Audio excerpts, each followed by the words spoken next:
ہم سے غلطی ہوئی کہ ہم ٹکڑوں میں بٹ گئے، ہم گروہوں میں بٹ گئے، اور اس کا نتیجہ کیا ہے؟ آج پوری امت زخم زخم ہے، پوری امت لہو لہو ہے۔ کہا تمہاری ہوا اکھڑ جائے گی اگر تم نے اللہ کی رسی کو چھوڑ دیا، تم نے رسول کے دامن کو ترک کر دیا، تم گروہی تقسیمات پہ یقین رکھنے لگے، تم نے 1.5 اینٹ کی مسجد کھڑی کر لی، تم تقسیم در تقسیم کے عمل سے گزرتے رہے، تم امت سے فرقوں سے جماعتیں، جماعتوں سے لابیاں، اور لڑکتے لڑکتے تم ٹکڑے ٹکڑے ہو گئے، تم کرچی کرچی ہو گئے۔ وَكَذَلِكَ جَعَلْنَاكُمْ أُمَّةً، ہم نے تو امت بنایا تھا تمہیں، تم نے اپنے آپ کو بانٹ لیا، تم ایک دوسرے کا گریبان نوچنے لگے، تم ایک دوسرے کے جبے پھاڑنے لگے، تم ایک دوسرے کے لیے نفرتوں کے بیج بونے لگے، تمہاری زبانیں انگارے اگلنے لگیں، تم ممبر و محراب کے تقدس کو پامال کرنے لگے، تم خواہشات کے غلام بن گئے، تم آرزوؤں کے نوکر بن گئے، تم اپنے نفس کی غلامی میں آ گئے۔ تم تو غلام تھے آمنہ کے لال کے، تم نے کب سے نفس کی غلامی اختیار کر لی، تم کب سے خواہش کے نوکر بن گئے، تم کب سے نفس کے بندے بن گئے۔ تم نے امت بننا ہے، تم نے رسول اللہ کا غلام بننا ہے۔ تمہارا لب و لہجہ بتائے ہم حضور کی امتی ہیں، تمہارا طرز زندگی بتائے تم حضور کی امتی ہو۔ تم ترازو پہ کچھ تول رہے ہو تو لوگ دوسری طرف بھی منہ کر کے کھڑے ہو جائیں، یہ غلط نہیں تول سکتا، یہ امت رسول ہے۔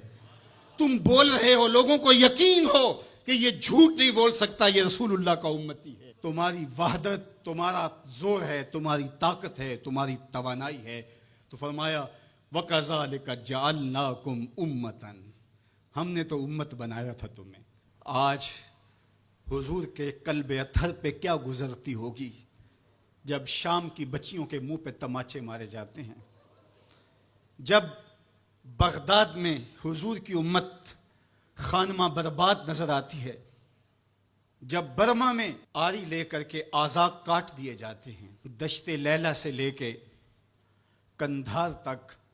غزہ سے لے کے کشمیر تک لاشیں ہی لاشیں بکھری ہوئی نظر آتی ہیں، بستی بستی کریا کریا،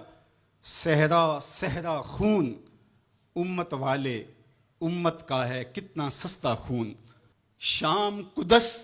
کشمیر اور برما، کس کس کا احوال کہوں، ہر سو زخمی، ہر سو لاشیں، ہر سو بہتا خون۔ امت والے امت کا ہے کتنا سستا خون۔ آج امت لہو لہو ہے، اس پوری کائنات میں 1 انچ بھی جگہ ایسی نہیں ہے جہاں آتش و آہن برستا ہو اور وہ کفار کی سرزمین ہو۔ جہاں بھی خون بہتا ہے وہ بستی مسلمانوں کی ہے، جہاں لاشیں گرتے ہیں وہ گھر مسلمانوں کا ہے، جہاں عصمتیں لٹتی ہیں وہ خطہ مسلمانوں کا ہے۔ یہ ہمارے گناہوں کی سزا ہے جو ہم کاٹنے پہ مجبور ہیں، اور جب تک ہم امت نہیں بنتے تب تک رسوائیاں ہمارا مقدر ہوں گی۔ قوت عشق سے جب دہر میں اجالا نہیں ہوتا تو پستیوں کو بلندیوں سے بدلنے کا کرینہ آپ نہیں سیکھ سکتے۔ نام محمد کو تھام کر کے، امت کی وحدت کے تصور کو اجاگر کر کے، حضور کا پاکیزہ وجود جو امت کی وحدت کا ضامن ہے، اس سے بے لوث محبت کا رشتہ اور الفت کا ربط جب تک مضبوط نہیں ہوتا تب تک ہم ان مشکلات سے کبھی بھی نہیں نکل سکتے۔ 1000 فلسفے تراش لیں، 1000 منطقیں بگھار لیں، لیکن کوئی نتیجہ نہیں ہوگا۔ تمہیں نتیجہ تب ہی ملے گا جب حضور کے قلب اطہر کو آرام پہنچاؤ گے، جب امت بن جاؤ گے، جب حضور علیہ السلام سے وابستگی اپنا شعار زندگی بنا لو گے، تو پھر دہر میں اجالا اور روشنی حضور علیہ السلام کے نام کے صدقے سے نصیب ہوگی، اور تقدیر کا قاضی تمہاری سزائیں معاف کر دے گا، اور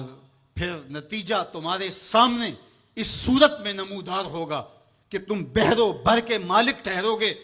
اور کائنات کے اندر حضور